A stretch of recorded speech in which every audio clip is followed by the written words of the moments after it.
I was sitting in my tiny jewelry shop in Portland, Maine, surrounded by glittering pieces under fluorescent lights. My hands held small pliers, meticulously bending a gold wire to finish a wedding ring for a young couple. The atmosphere was familiar to the point of monotony, the scent of metal mixed with soft music from an old radio, and the occasional voices of customers asking prices. I, Gwen Emeraldson, 35 years old, had grown accustomed to this rhythm. Being a jeweler wasn't some grand dream, but it was stable, allowing me to think about other things, like my mother in Sebago Lake, just a few hours' drive from Portland. I often told myself I'd visit her this weekend, but work, wife, and kids' life kept pulling me away. Today was an ordinary day until the phone rang. I glanced at the screen. Unknown number, but a familiar area code, Sebago Lake. My heart beat a little faster. Maybe Mom calling from a neighbor's phone. She often forgot to charge hers. I answered cheerfully, "Hello, Mom." The voice on the other end wasn't hers. It was a woman, professional but laced with regret. "Mr. Gwen Emeraldson? This is a nurse from Sebago Lake Hospital. I'm very sorry to inform you. Mrs. Callan Emeraldson, your mother, passed away this morning after a stroke." The world around me suddenly stopped. The radio faded. The customer trying on a bracelet went silent. Even my heartbeat seemed to pause. "What?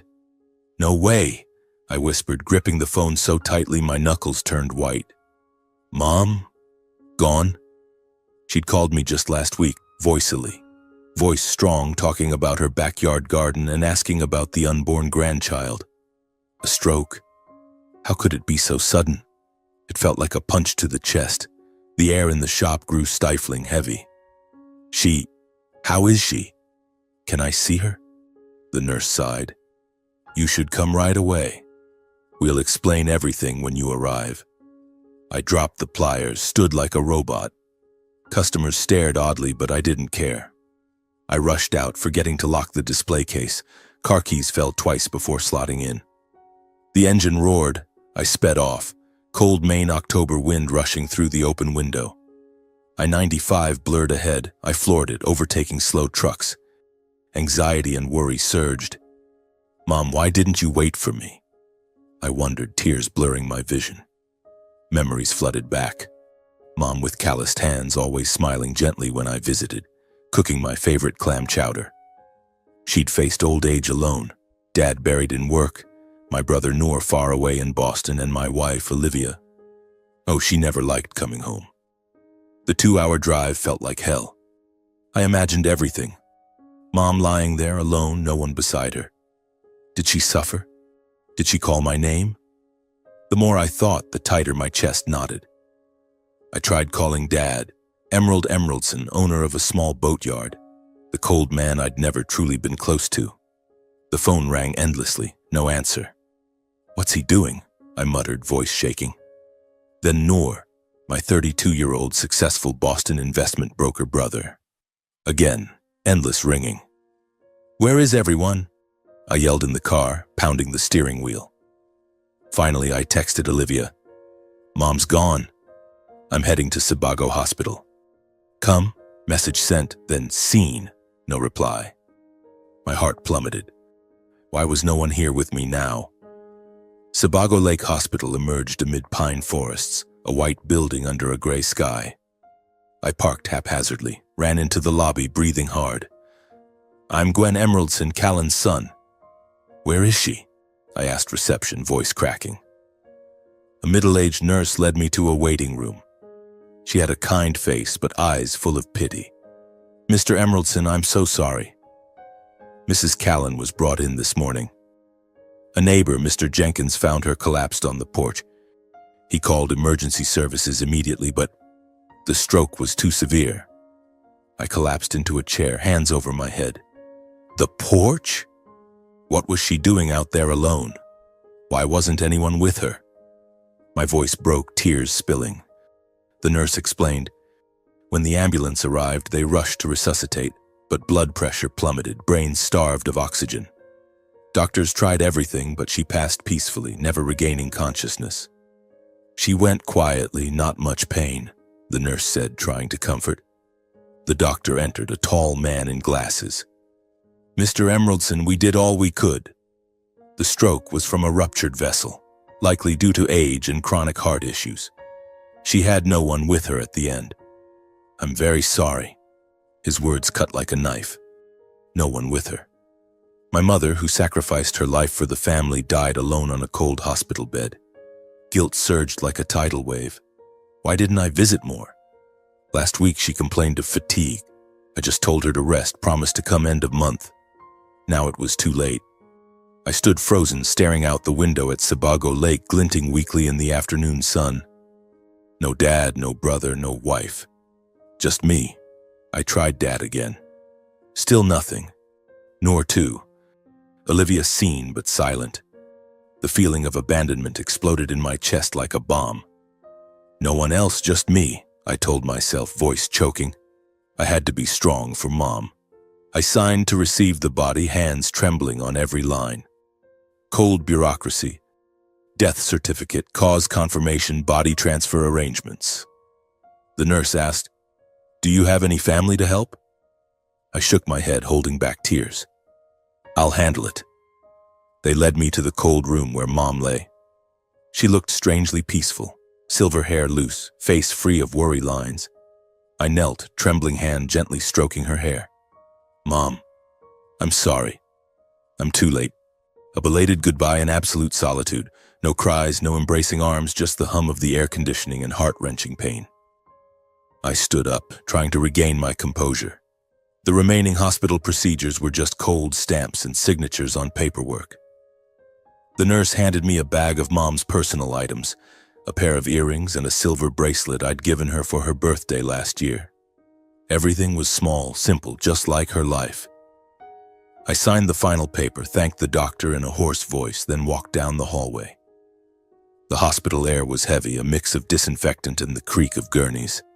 I needed to get out, needed fresh air to breathe, to think about what to do next.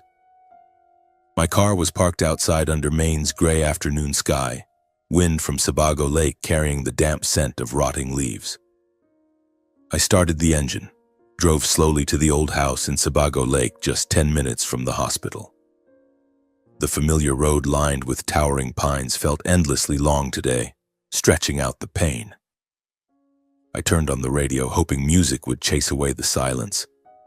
But it was just news about an approaching storm. Storm Nora is nearing the east coast. Heavy rain expected. The announcer's indifferent voice mirrored my life right now. I shut it off, letting the tires hum on the wet asphalt. The house appeared at the end of the red dirt road, a weathered 2-story wooden home, porch sagging with age. This was where I grew up, where Mom spent her life maintaining it. I parked, killed the engine, and walked heavily. The key trembled in my hand as I unlocked the door. The familiar smell rushed in, musty wood mixed with the herbal tea Mom loved. The living room was dark, only streetlight filtering through the windows. I flipped the switch, looked around. The dining table still held her unfinished breakfast, a cold cup of milk, the local paper open to the weather page. Mom had lived alone here for years, ever since Dad started his long business trips. I collapsed onto the old sofa, hands over my head. Where to start? The portrait photo. I needed to find one of Mom for the funeral. I stood, went to her bedroom where the closet still smelled of her favorite lavender soap. On the nightstand was the family photo album, a thin layer of dust. I flipped through it, memories flooding like a torrent. Photos of me and Noor as kids, grinning by the lake. Mom young, standing beside Dad on their wedding day. She was beautiful, long black hair, radiant smile. I chose the most recent one, Mom on the porch, gazing at the lake, eyes gentle but lonely. "This one, Mom," I whispered as if she could hear. I slipped it into my pocket, about to leave when my phone buzzed. A social media notification. I opened it thinking someone had heard and sent condolences. But no. It was a tag from one of Dad's old friends. The photo. My father, Emerald Emeraldson, 64, on Kennebunkport Beach, arm around a young woman, probably my age, both smiling flirtatiously in the sun. Blue sea, white sand, cocktails in hand. Caption: fun weekend getaway with friends. My heart stopped. Kennebunkport, just a few hours drive, not some distant business trip. And that woman, not the first time I'd suspected, but now it was clear. Dad was romancing a young lover while Mom lay cold in the hospital. I called him immediately, gripping the phone until it hurt. It rang long, then he answered, voice cold and smug as always. "What is it, Gwen?" "I'm busy." "Busy?" I swallowed hard, trying to stay calm. "Dad, Mom's gone. Stroke this morning. I'm at the old house handling the funeral."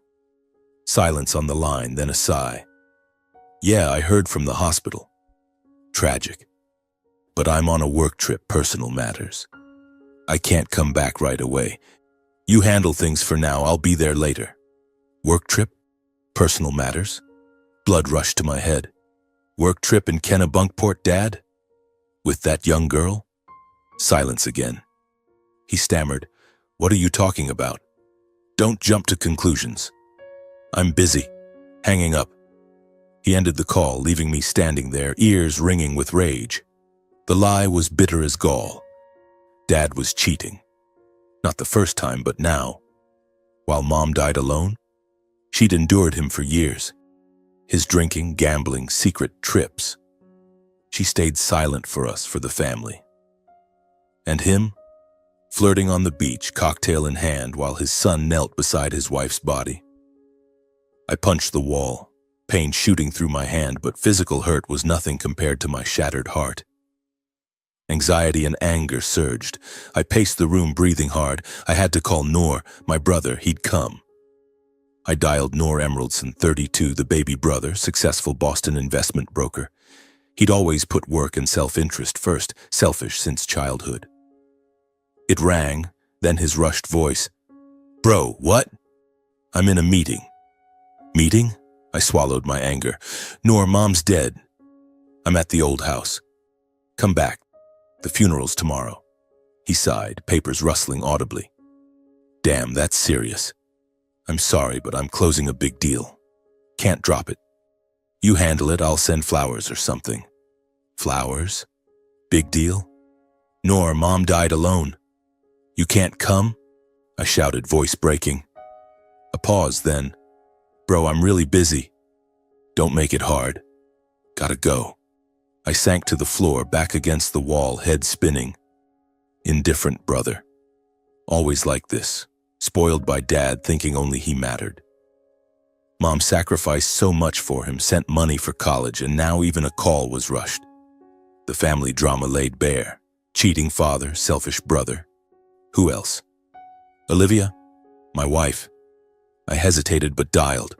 Olivia Hart Emeraldson, 33, marketing director in Portland, from money, always looking down on her husband's rural roots. We'd been married 5 years, but she never truly fit in. I called, heart pounding. She picked up on the third ring, voice icy. "Gwen, I'm in a meeting with the boss." "What? Meeting?" Again. I choked. "Olivia, my mom's gone. I'm in Sebago handling the funeral. Come help." Silence. Then a sigh. "I'm sorry, but I can't drop work for a funeral in the sticks. This project is huge." Funeral in the sticks? My mom reduced to that? I tried. "Olivia, it's my mother. You never visited, now she's gone. Can't you come? I need you." Her tone sharpened. "Gwen, you're always dragging me to that backwater. I can't stand it. If you insist, let's just divorce. I'm tired." "Divorce?" My heart squeezed. "You mean it?" I whispered. "Yes, hanging up." In one day, I lost my mother and faced bitter truth. Cheating father with a young lover, indifferent brother with his big deal, wife turning away and threatening divorce. I sat on the cold floor, tears streaming. Anxiety and pain crashed like waves. Why did everything collapse at once? I thought family was a foundation, but now it was illusion. Dad flirting on the beach, Noor signing contracts in Boston, Olivia in her fancy office. And me? Alone with Mom's body and the coming funeral. I stood, wiped my face, tried to focus. I had to act. I cleaned the house, swept fallen leaves from the porch, where Mom collapsed. Every motion cut like a knife, but I had to. I called Lakeside Funeral Home, arranged details. Viewing time, fresh flowers, casket. The staffer was sympathetic. "You alone? Need more help?" I smiled sadly. "Thanks. I'll manage." Rain started pattering on the tin roof like urgent drums. I found more old photos, organized belongings, called neighbors to inform. Mr. Jenkins, who found Mom, called back, "Gwen, I'm so sorry." Callan was kind. "I'll be at the funeral. At least the neighbors." Rain intensified, wind howling through cracks. I sat at the dining table, staring at Sebago Lake shrouded in mist. Emptiness enveloped me like thick fog. I thought of Mom. How had she lived, sacrificing for Dad, for us? What did she get? Betrayal, indifference, disdain. The drama was overwhelming, but I had to endure. Tomorrow was the funeral. If they didn't come, I'd do it all myself. The phone buzzed again. Text from Olivia. "Think it over." I deleted it, no reply.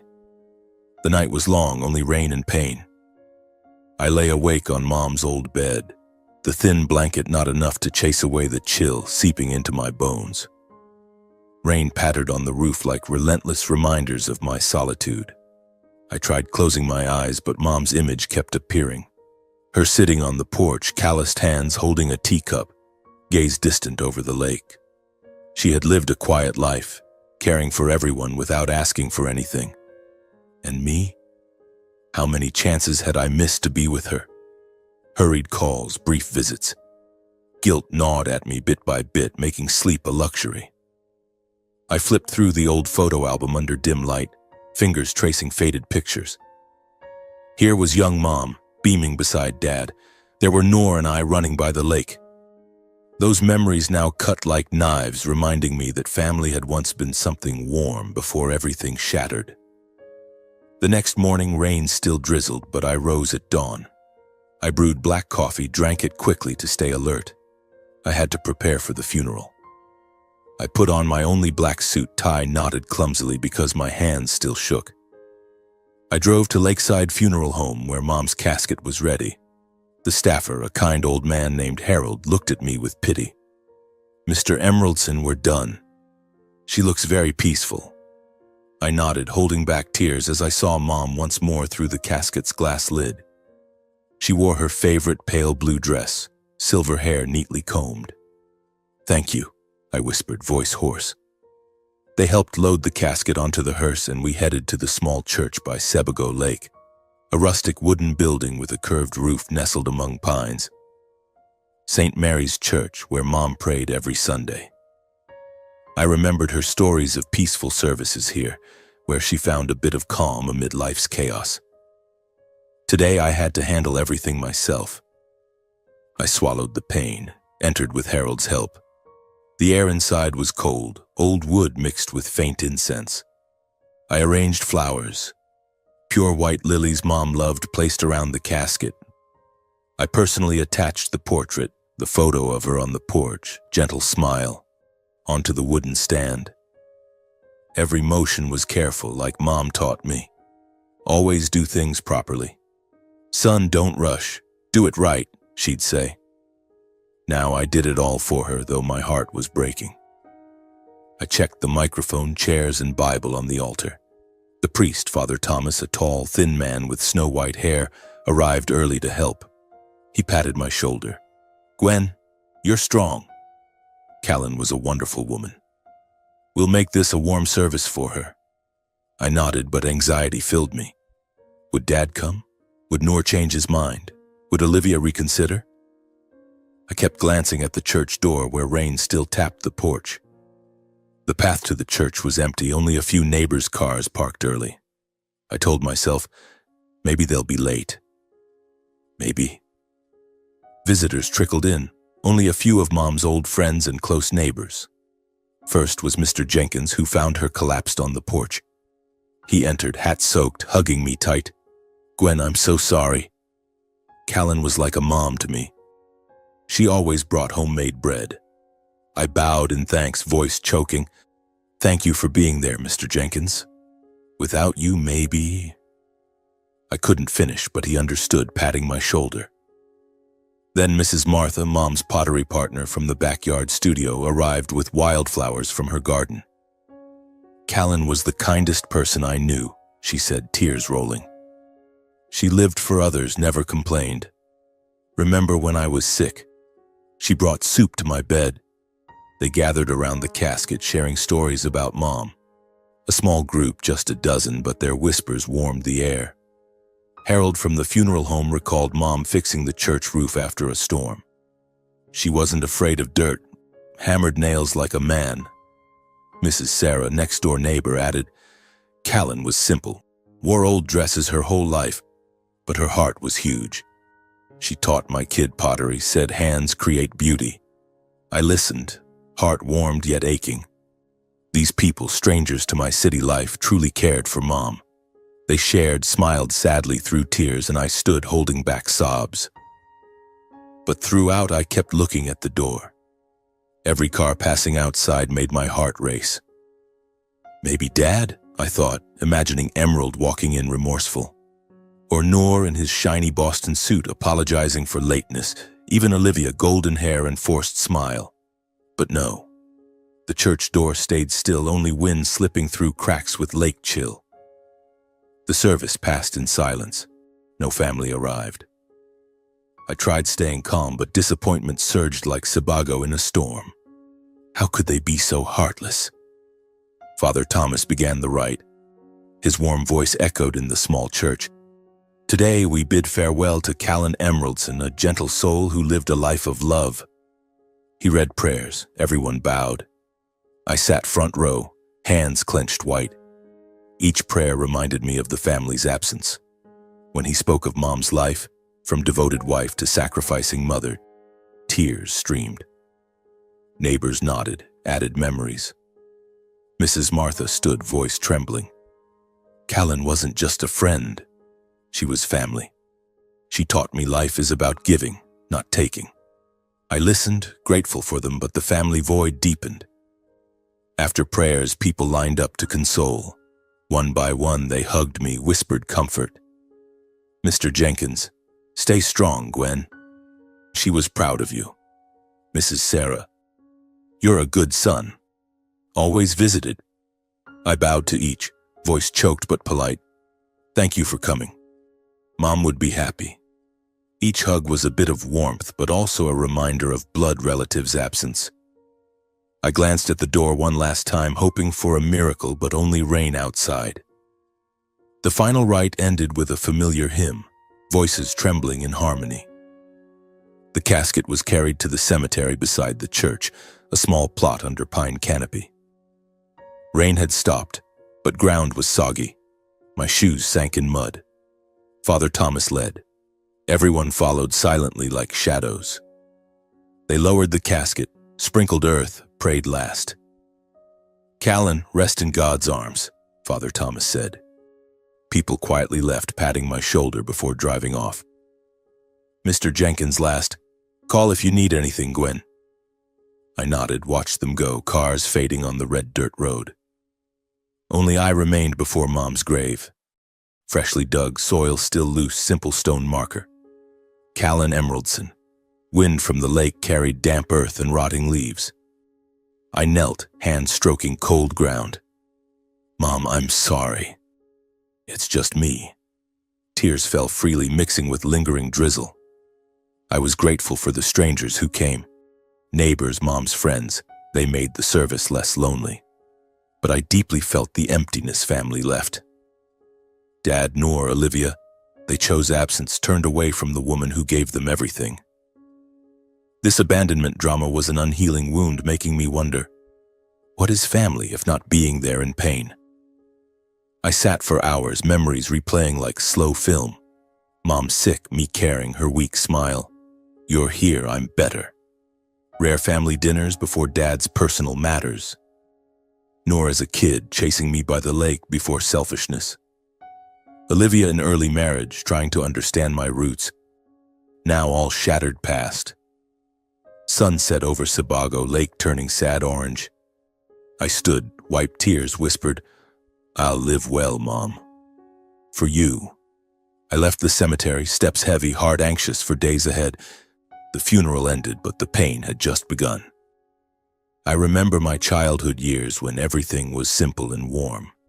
Callan Emeraldson, my mother, was just over 40 then, a gentle, capable woman with calloused hands from endless work. She spent her days in the small pottery shed behind the house, a humble wooden hut with an old kiln and shelves full of clay. I often sat beside her, watching her knead vases and cups, her eyes always soft despite the sweat beading on her forehead.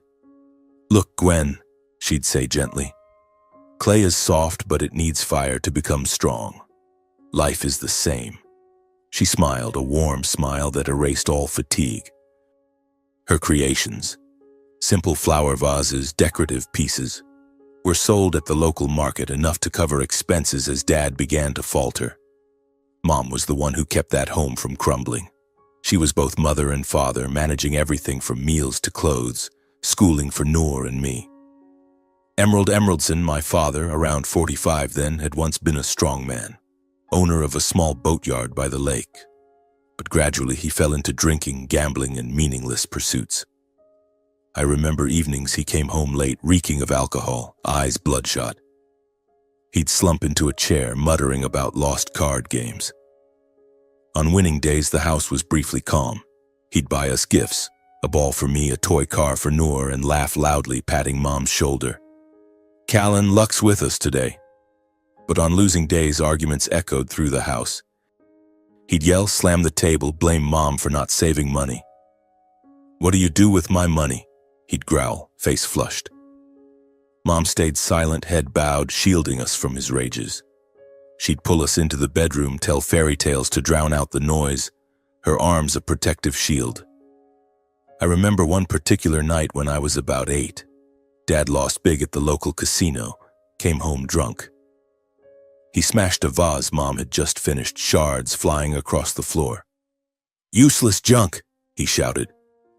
I trembled, hiding behind Mom while Noor wailed.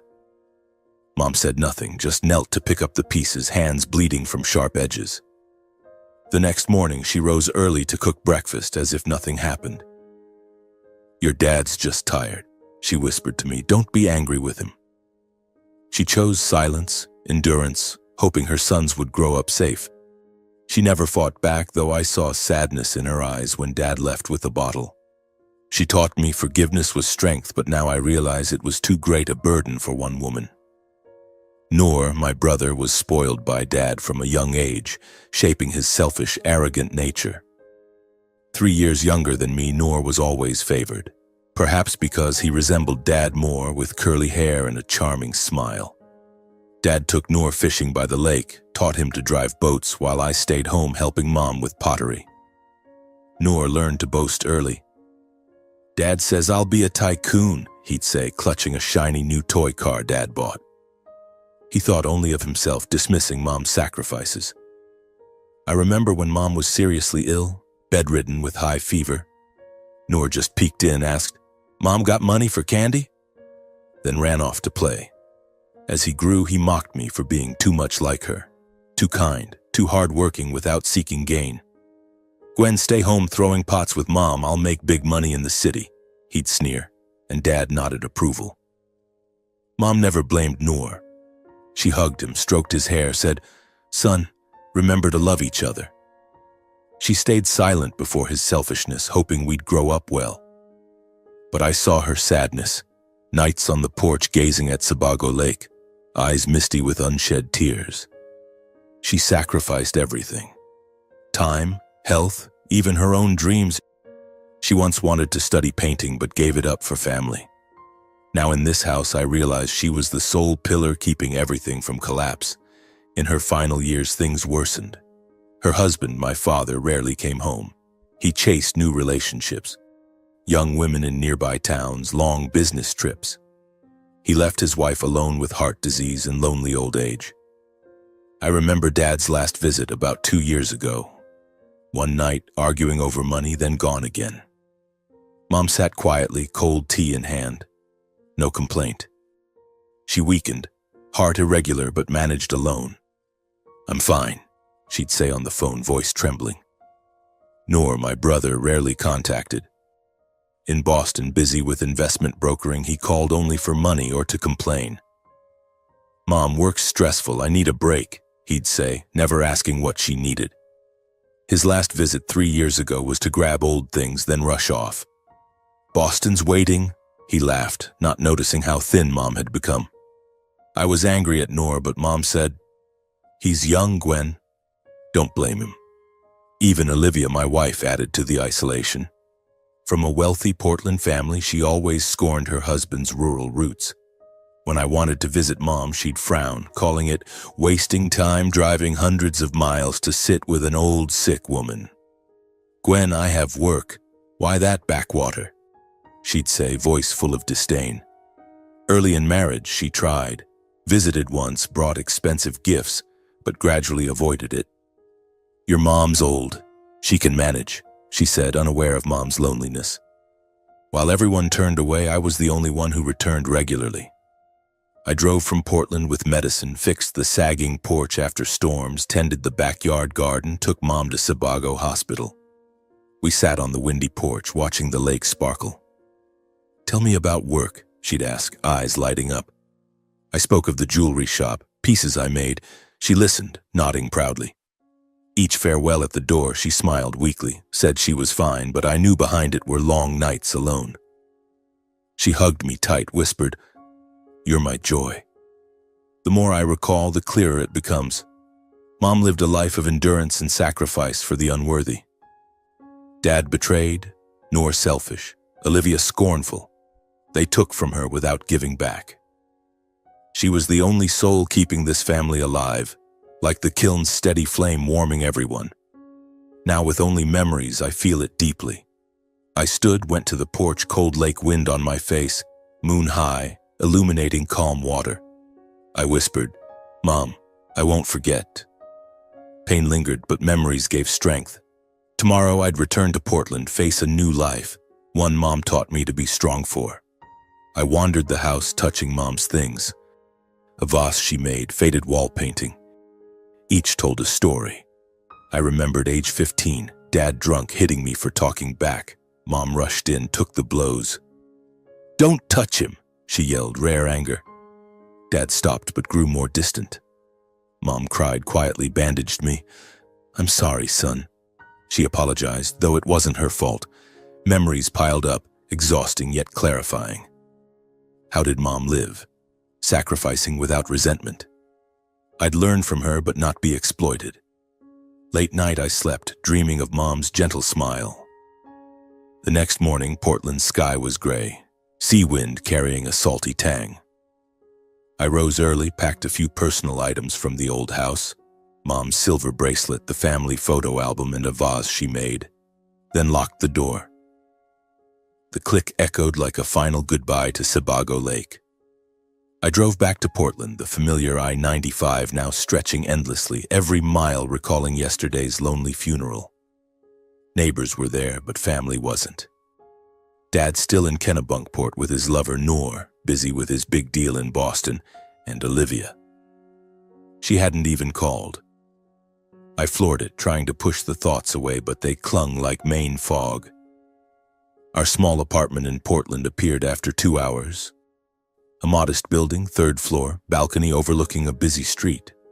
I parked in the underground garage, carried the bag up the elevator, heart pounding. Was Olivia home? As marketing director, she often returned late, but today was Saturday, maybe relaxing with her laptop and coffee. I opened the door, her familiar perfume wafted, sweet vanilla, but now it irritated me. "Olivia?" I called, voice hoarse from exhaustion. No answer. In the kitchen, she sat at the table, eyes glued to her computer, headphones on tight. She was in an online meeting, professional smile as she spoke to colleagues. I stood watching her act as if nothing had happened. My mother just died. The funeral ended in solitude, yet Olivia was busy with work, as if my world hadn't collapsed. She ended the call minutes later, removed her headphones, glanced at me indifferently. "You're back? I thought you'd stay in Sebago a few more days." No question about the funeral. No comforting hug. That indifference was the last straw. I couldn't hold back anymore. I'd suppressed pain for days at the hospital, funeral home, cemetery, but now, facing my wife, everything exploded. Olivia, my mom's gone.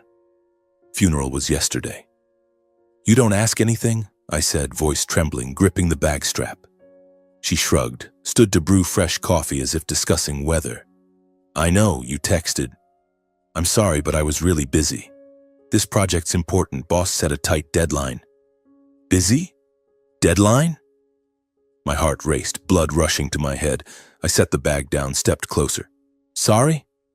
That's it? My mom died alone, no one with her. You never visited, never called, despite my pleas. And every time I mentioned her, you acted contemptuous, like she was a burden. Words poured like a breached dam full of pent-up resentment. I recalled proposing, weekend in Sebago to see Mom. She'd frown. What for? Stare at the lake? That attitude now cut like a knife. Olivia paused, turned with calm, no emotion. You're digging up old stuff again. I don't like the countryside. I told you. Your mom was old, she managed. You're blaming me unfairly. I have my own life, my own work. Her casual words ignited years of bottled endurance. I'd tolerated her scorn for my family, her coldness when I was sad, late nights reeking of office party alcohol. No more. Casual? You call that casual? My mom died alone. She sacrificed her life and you never called her mom. You always despised my roots, saw Sebago as backward. Do you know how hurt she was when I said you wouldn't come? I shouted, voice breaking, finger pointing shakily. The argument erupted fiercely like the storm I'd long sensed. The small apartment grew stifling, shouts echoing off walls. I paced, trying to express the pain. You lack respect, Olivia. Your coldness and pretense toward my family. Forced smiles with Dad, avoiding Mom mentions. You think I didn't notice? I tried bridging our worlds, but you only care about work and rich friends. She fired back bitterly, face flushed. You're too weak, Gwen. Stuck in the past, clinging to that backwater. I'm tired of your whining about Mom, Sebago. Life moves forward, not backward for the old and weak. Weak? It felt like a slap. Weak? For loving my mom? For not turning away like you? You're the fake one.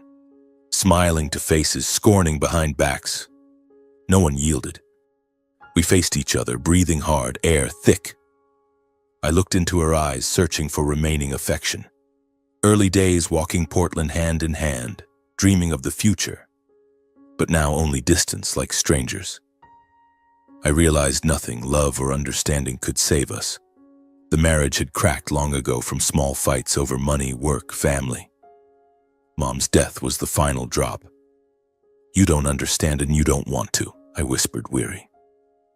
She shook her head. You're the one who doesn't. I can't live like this. Olivia quietly entered her home office where she spent hours with laptop and papers. I stood, heart chaotic, anxiously awaiting an apology, a hug. But no. She returned minutes later, holding a paper, placing it gently on the table. I looked. Divorce papers, pre-signed, her neat signature dated 2 weeks ago. As if prepared for this moment, waiting for the chance. My heart stopped. You already signed? I whispered, voice breaking. She nodded, eyes averted. I think it's better. We're not compatible anymore. I stared at the paper, speechless. Her signature was the final knife severing the bond. I felt I'd lost the last family tie, mom gone, dad betraying, brother indifferent, now wife leaving. Pain surged, not anger but vast emptiness. I sank into a chair, fingers tracing the paper, wedding memories flooding. Portland ceremony, Olivia radiant in white, early trips, movie nights in each other's arms. But distance grew. She climbed careers, I kept the small jewelry shop, my family a burden. Where will you go? I asked hoarsely. She shrugged. Hotel for now, then move out. She turned, grabbed her bag, left without looking back. The door slammed, leaving me alone in the silent apartment. I sat hours staring at the divorce papers, tears streaming. The drama was overwhelming. Lost mom, lost wife in 1 week. I thought of mom. Endured dad for years without divorce. For us. Me, I refused fake living. I stood, tore a corner, but stopped.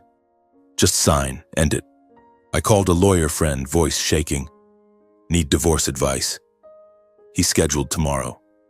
That night I lay staring at the ceiling, memories jumbled. Olivia once loved me, but that love died slowly. Next morning I rose, brewed coffee, started a new life. Alone.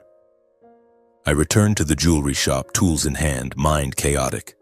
Customers asked, "You okay?" I forced a smile. Fine. But not.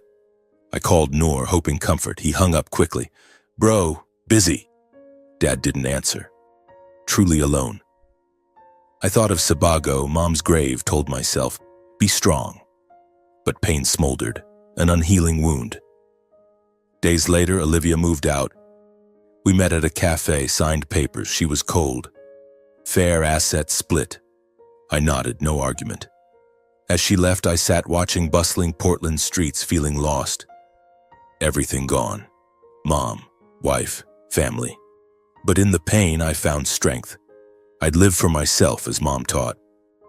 To fill the void after the divorce, I buried myself in work. The small jewelry shop in Portland became my refuge. I rose at dawn, opened earlier than usual, spent hours bending gold wires and carving gemstones. My hands stayed busy, but my mind wandered to Sebago Lake, to mom's grave by the water. Customers came more often, perhaps sensing my silence and focus like a true craftsman. An elderly woman buying a silver bracelet asked, "You okay? You look sad." I forced a smile. "I'm fine, ma'am. Just life." She patted my shoulder, and that moment reminded me of mom. She always comforted others that way. Work helped me forget, but each evening in the empty apartment, loneliness crashed in. I ate dinner alone, watched TV mindlessly, slept fitfully with dreams of the past. One morning, about 2 weeks after the funeral, I received a letter from attorney Samuel Green's office in Sebago Lake. It arrived by mail, crisp white envelope, neat handwriting. "Dear Mr. Gwen Emeraldson, please come to the office for the reading of Mrs. Callan Emeraldson's will." My heart raced. A will? Did mom have one? She was so simple, saving every penny, selling pottery at the local market. I thought she had nothing but the old house and backyard shed. I held the letter, hands trembling, excited like a child awaiting a gift. "What did you leave me, Mom?" I whispered, gazing out the window at bustling Portland streets. I called to confirm, Mr. Green's warm voice. "Mr. Emeraldson, let's meet this afternoon. There are important things to hand over." Important. Curiosity mixed with anxiety. Any surprises? I drove to Sebago Lake that afternoon, the familiar road now heavy with memories. Lake wind blew into the car, pine and water scents making me miss Mom deeply. Samuel Green's office was in the town center, a small wooden building with a modest sign. He greeted me at the door, a man around 60, thick glasses, kind smile. "Mr. Gwen, come in." "I'm so sorry about Callan. She was a wonderful client." We sat in his tidy office, a thick file on the desk. He poured tea, then said, "I've represented your mother for years, since she started small investments. She left you some important things." "Investments? Mom invested?" I froze, unbelieving. Mom was frugal, wore old dresses, ate simply. How could she invest? Mr. Samuel opened the file, reading the will in a calm voice. "All assets of Mrs. Callan Emeraldson are bequeathed to her eldest son, Gwen Emeraldson." I sat up straight, heart pounding. "All? What did she have?" He continued listing. 3 plots of land around Sebago Lake, over 5 hectares total, estimated value $1 million. A well-maintained lakeside restaurant operating profitably, worth about $800,000. Plus a long-term investment account at the local bank. Stocks, bonds, savings fund total over $3.5 million. I was stunned, mouth agape, disbelieving. My simple mother, saving pennies lifelong, had quietly built such a fortune. How? From pottery sales? Or savings Dad never knew? I remembered her at the kitchen table jotting in ledgers. I thought just daily expenses. How? How is this possible? I whispered, voice faltering. Mr. Green smiled. Callan was smart. She invested since the 80s, bought cheap land, opened the restaurant with friends, saved wisely. She wanted it for the deserving one. I sat reeling. Excitement, shock, gratitude swirled. Mom did it all silently while Dad drank and gambled. Noor was selfish, Olivia scorned. She sacrificed, but not in vain. She built my future. Mr. Samuel handed me a sealed handwritten envelope, dated weeks before her death. She asked me to give this after the will, he said. I opened it, hands shaking, Mom's neat script on white paper. My dear son Gwen, thank you for always being with me when others turned away. Your dad has his own matters, Noor chases work. Your wife dislikes the countryside. But you came, brought medicine, fixed the porch, sat with me by the lake. I leave everything to you, not because you're the eldest, but because you're the only one who didn't forget me. Tears rolled, blurring the words. She continued, I ask you to keep the pottery shed. Open it for the town's poor to learn and work, so the flame I kept doesn't die. Live well, son. I love you. Her words cut like a knife but gave strength. I understood. The gift wasn't just money, but a mission. Live as she believed in me. Keep the shed, help the poor. That's how she wanted me to continue. I wiped tears, thanked Mr. Green. Thank you. I'll follow her words. He patted my shoulder. Callan would be proud. I left the office, drove to Portland at dusk, mind full of thoughts. The first days after receiving the will felt deceptively calm.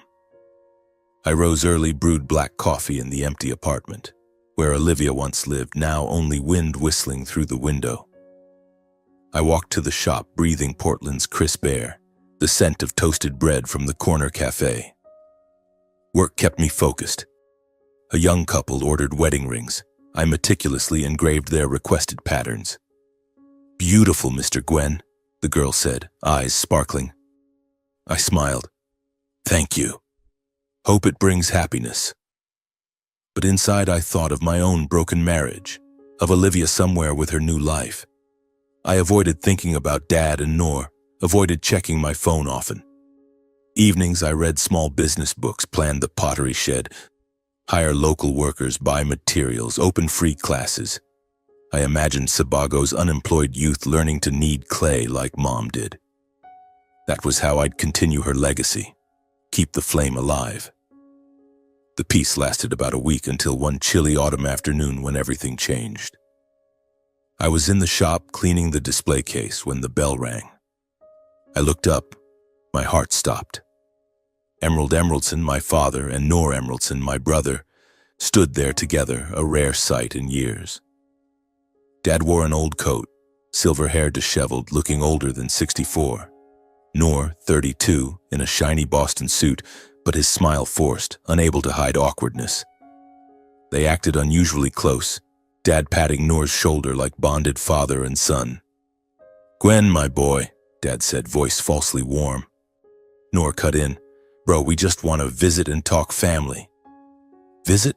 Family? I froze, anxiety surging. They knew about the will. News spreads fast in a small town like Sebago. I stood, said nothing, just nodded them in. We sat around the small shop table, air thick as before a storm. Dad started with fake sympathy, voice trembling like bad acting. Gwen, I'm so sorry.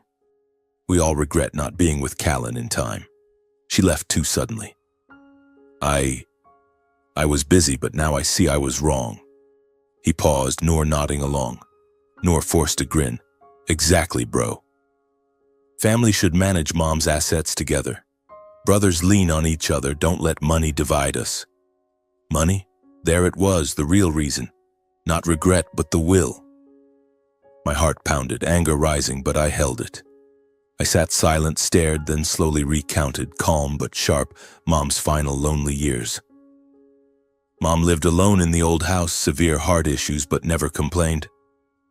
When she died, Dad was vacationing with his lover in Kennebunkport, cocktail in hand. Brother cited a big deal in Boston, skipped the funeral. My wife threatened divorce over not wanting to visit the sticks. Mom died alone, no one beside her. I detailed it, each word a knife, funeral solitude flooding back. Emerald bowed his head, fists clenched, avoiding my eyes. Noor dodged my gaze, face flushed, feet shuffling under the table. Tension hung like a taut wire about to snap. I said curtly, Mom forgave everyone in her letter, but I can't forget. The words hit like a hammer, they fell silent. I stood, opened the door, politely showed them out. Dad, brother, go. I'm busy. Emerald rose awkwardly, stammering, Gwen, son. Noor tried more, mouth open, but I shook my head, eyes cold. Father and son left silently, heavy steps on Portland's sidewalk. I closed the door, leaned against the wall, breathing hard. Family drama restarted, but this time I wasn't weak. They came for money, not love. I knew my peace was about to shatter. Days later in the jewelry shop, the bell rang again. This time Olivia. She appeared at the door, golden hair, careful makeup, but eyes slightly red as if she'd cried. Gwen, she said softly, I've thought it over. I want to reconcile. We can start again. Reconcile? My heart tightened, anxiety mixed with anger. She knew about the will too, news spread through mutual friends or social media. I looked at her, eyes steel cold, no longer warm. Olivia, go home. I once begged for a chance, when Mom died, when I needed you most, but you turned away, handed divorce papers. Now between us, only old memories, and they're not enough to rebuild. She bit her lip, voice trembling. Gwen, I was wrong. I heard about the will. We could manage it together. There it was, money. I shook my head. Not about money. You never truly loved me or my family. Olivia left, face embarrassed, steps hurried on the street. I watched, no anger, just vast emptiness. She was once my wife, now just the past. In the following days, calls, texts, handwritten letters poured from all three. Dad called mornings. Gwen, I want to meet, talk family. Noor texted, Bro, don't be mad. We're brothers. Share. Olivia sent a neat lettered note. I miss you. Give us a chance. I stayed silent, no replies, no pickups. Each buzz was a punch to the heart, but I stood firm. I knew my peace was threatened. Greed never stops, and those who abandoned me wouldn't stay away long. They'd return with new tactics for their share. I sat in the shop, watching bustling Portland streets, telling myself, be strong. For Mom. The drama wasn't over, but I was ready to face it. I began protecting the assets. Met Mr. Green to reinforce the will, hired my own lawyer. Evenings I reread Mom's letter, her words gave strength. Memories of her on the porch, storytelling helped me endure. Dad called again, pleading, Gwen, I need money for the boatyard. I hung up. Noor texted, You're stingy. I deleted. Olivia came to the shop once more. I closed early. Emptiness turned to resolve. I'd live simply, fulfill Mom's mission despite the greed storm coming. Calls persisted, letters piled. One from Dad, Son, I regret. Let's meet. From Noor, blood brothers, split evenly. From Olivia, I still love you. I burned them, watched flames, thought of Mom's kiln fire she kept alive. Greed was clear, but I didn't waver. My peace was threatened, but I'd protect it. After numerous rejections of their meeting requests, Emerald and Noor stopped pretending to be affectionate. They began spreading vicious rumors throughout Sebago Lake and even into Portland, malicious gossip aimed at smearing me. I heard whispers from an old friend in Sebago. Gwen, you heard? Your dad and Noor are telling everyone you're monopolizing Mom's assets, tricking the lawyer to seize the lakeside land and despising your own flesh and blood. My heart tightened hearing those words. Monopolizing? Me, the only one by Mom's side until the end, now slandered as greedy. I sat in the jewelry shop, holding small pliers, unable to focus. Memories of Mom flooded back. Her at the kiln, kneading clay, eyes gentle. She left everything to me out of trust, not because I fought for it. But Dad and Noor, who once turned away, now returned with claws. The rumors spread like wildfire, especially on local forums, Sebago Lake Facebook groups, town Reddit threads, even Portland ones. I opened my phone, scrolled an anonymous post. Gwen Emeraldson, Callan's son, monopolizes the will, fools the lawyer to steal Sebago Lakeside land, despises elderly father and blood brother. Who trusts someone like that? Accompanied by venomous comments, bottomless greed. I bought a ring from his shop, now it creeps me out. Family ruined by money. I slumped into a chair, head spinning. Anxiety and anger surged. How could they be so filthy? My father, the 64-year-old former pillar, stooping to lies. Noor, 32, in his shiny suit, using broker's tongue to slander his brother. Many customers grew suspicious. Shop revenue dropped noticeably. A regular asked oddly, "Gwen, I heard you monopolized your mom's assets?" I shook my head, calm. "Not true, ma'am. Just a misunderstanding." But she left without buying, and such cases increased. The once busy shop grew quiet, doorbells rare. I sat alone, staring at bustling Portland streets, feeling isolated in the crowd. It didn't stop there. Emerald and Noor escalated the dirty game. They hired their own lawyer, a Boston specialist in estate disputes, and filed a lawsuit in Cumberland County Court. Reason: will coerced and invalid, demanding asset freeze. I received the summons by mail, hands trembling, holding the paper. Freeze. The 3 lakeside plots, the thriving restaurant, the investment account, all at risk of being locked. I sat at the empty apartment's dining table, rereading the complaint. Dad and Noor accused me of forcing Mom to sign while frail, deceiving the lawyer, and usurping family's rightful inheritance. Cold legal language, but raw greed behind it. My heart pounded, anxiety like before a massive storm. How could they? Mom wrote a handwritten letter, clear instructions, but they'd twist truth for their share. I thought of Mom. She endured silently, but now her wishes trampled. Olivia, my ex-wife, joined the dirty play. She posted cryptic messages on Instagram and Facebook. Some people ditch their wife when money comes, forget the past. Life's funny, isn't it? With a photo of her by coffee, sad smile. It spread fast, netizens buzzing. Definitely about the ex. Money changes people, honey, she deserves better. I scrolled comments, heart slicing. Olivia, who threatened divorce when I needed her most, now used social media to smear me. She knew about the will via rumors, now playing victim for sympathy. I sat in the shop, phone buzzing with tags, anxiety, anger, exhaustion. Why do people believe gossip so easily? I remembered early marriage, Olivia saying, "You're my everything." Now, just greed and resentment. I stayed silent. No defensive posts, no argumentative calls. Instead, I sought attorney Samuel Green in Sebago Lake, Mom's longtime representative. I drove there one rainy afternoon, heart heavy with worry. He greeted me warmly. "Gwen, I know. They sued? Don't worry. The will's airtight. We reviewed the complaint for hours." He explained, "No evidence, just slander. We'll defend." I nodded thanks, but my heart remained burdened. This lawsuit wasn't just money. It was emotional wound. Blood relatives dragging each other to court over the deceased's legacy. I returned to Portland, lay awake, Mom's memories flooding. Her on the porch saying, "Son, live honestly, that's enough." I'd do that despite the dirty game dragging on. The trial unfolded at Cumberland County Courthouse, a grim gray stone building in Portland. I sat on the defendant's bench, hands clenched, anxious, like facing a crowd for the first time.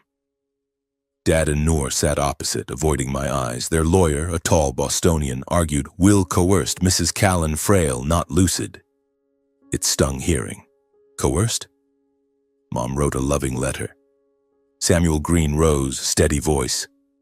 Your Honor, I present original documents, video of Mrs. Callan signing, notary confirmation, all transparent, no coercion. He played the video. Mom in his office, clear voice. I leave everything to my son Gwen. Neat signature, lucid eyes. The judge nodded. Courtroom atmosphere shifted. Sebago Lakeside neighbors volunteered as witnesses, deeply moving me. Mr. Jenkins, who found Mom collapsed. Gwen was the only one regularly caring for Callan, brought medicine, doctor visits, fixed the roof in winter. Mrs. Martha, pottery friend. Callan told me, that boy's my everything. She made the will willingly, no pressure. Witnesses detailed my monthly visits, windy porch talks, while Dad and Noor were absent. Honest, heartfelt testimony silenced the court.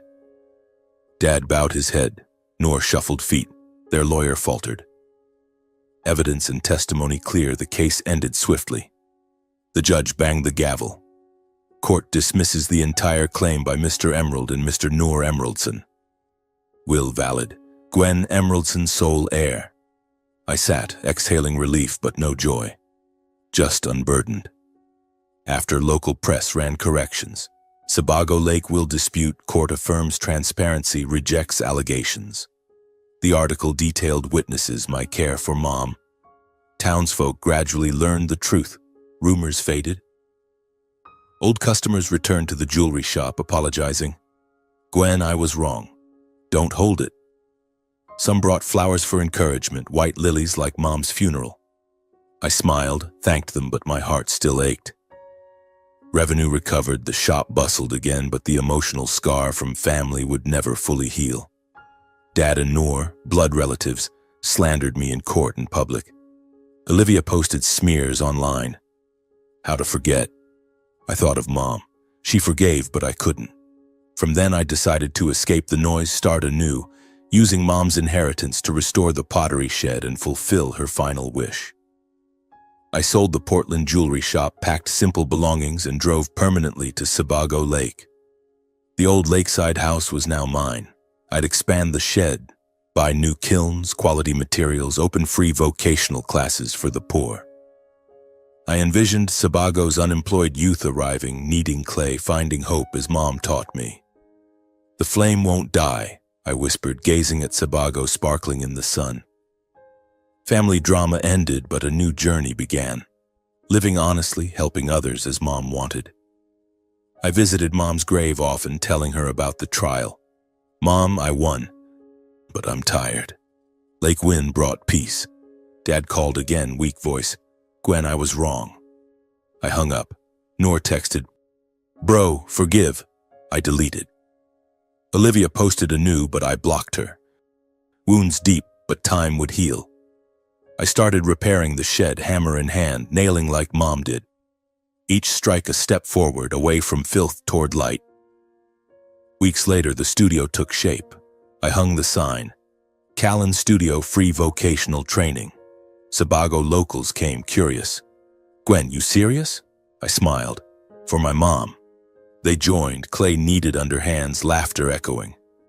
I felt Mom beside me in every breath. Wounds not fully healed, but life new and meaningful. I'd protected my peace despite the dirty game nearly drowning me. While my life gradually brightened, those who had abandoned me paid the price one by one.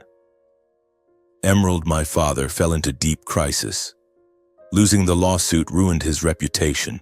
Newspapers reported it. Sebago whispered, Mr. Emerald sued his own son, slandering for money. Shameful. Customers fled. His small lakeside boatyard, once his pride, grew deserted.